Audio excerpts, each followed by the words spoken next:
Shankhnath news चॅनलच्या मराठी बातमीपत्रात आपलं स्वागत आहे। बघूयात आजच्या महत्त्वाच्या घडामोडी। माझी ईव्हीएम मशीनवर शंका आहे, त्यामुळे मी न्यायालयीन लढाई लढणार असल्याचं काँग्रेसचे जालन्याचे माजी आमदार कैलास गोरंट्याल यांनी म्हटलंय।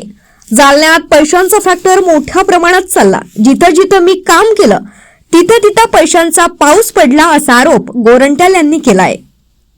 तर 1000 मतदान मला भेटलंय आणि मी काही पैसे खर्च करून ते मतदान मला भेटलेलं नाही।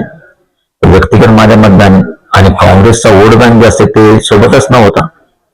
आणि दुसरा पैशाचा पाऊस जे पडला, एक दुसरा जे ध्रुवीकरण झाला, 2 तिसरा गुंडागर्दी दादागिरी झाली, ते फॅक्टर आहे। आणि मी लोकांचा मनाचा आमदार मी आताही आहे। विधानसभा निवडणुकीत ईव्हीएम मध्ये हेराफेरी करून निवडणुका जिंकून देण्याची सुपारी घेणाऱ्या निवडणूक आयोगाविरुद्ध 9 डिसेंबर रोजी विशाल मशाल काढण्यात येणार आहे।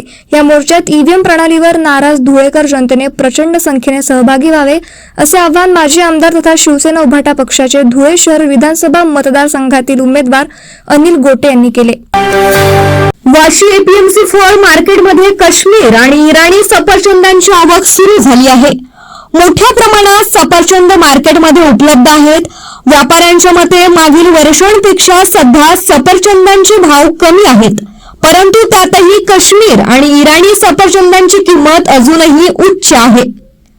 सध्या काश्मीर सफरचंद प्रति किलो 1000 ते 1500 रुपये आणि इराणी सफरचंद 1000 ते 1200 रुपये दराने विकले जात आहेत। दोन्ही प्रकारांमध्ये 20 ते 30 रुपयांचा फरक आहे। बाजारात या फळांची मागणी मोठ्या प्रमाणावर आहे। राज्यात महायुतीला दणदणीत विजय मिळाला, मुख्यमंत्री पदावरून रस्सीखेच सुरू आहे। अखेर एकनाथ शिंदे यांनी माघार घेत असताना सत्ता स्थापनेत आपली कुठलीही अडचण राहणार नाही। मुख्यमंत्री पदासाठी सर्व अधिकार पंतप्रधान नरेंद्र मोदी यांना असतील, असे एकनाथ शिंदे यांनी स्पष्ट केले। परंतु राज्यातील लाडक्या बहिणींना मात्र मुख्यमंत्री हे एकनाथ शिंदे हवे आहेत। मुख्यमंत्री एकनाथ शिंदे व्हावे, त्यासाठी महिला देवाकडे साकडा घालत आहेत।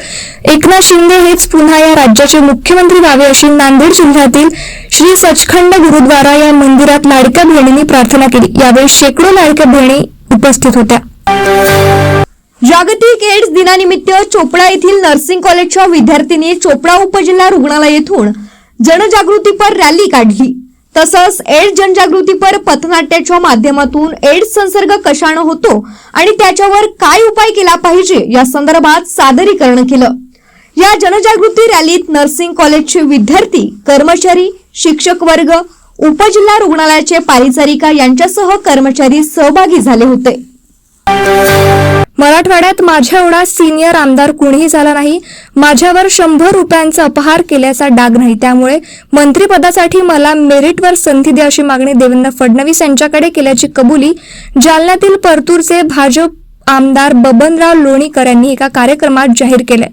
परंतु या कार्यक्रमात लोणीकर यांनी ही कबुली दिली।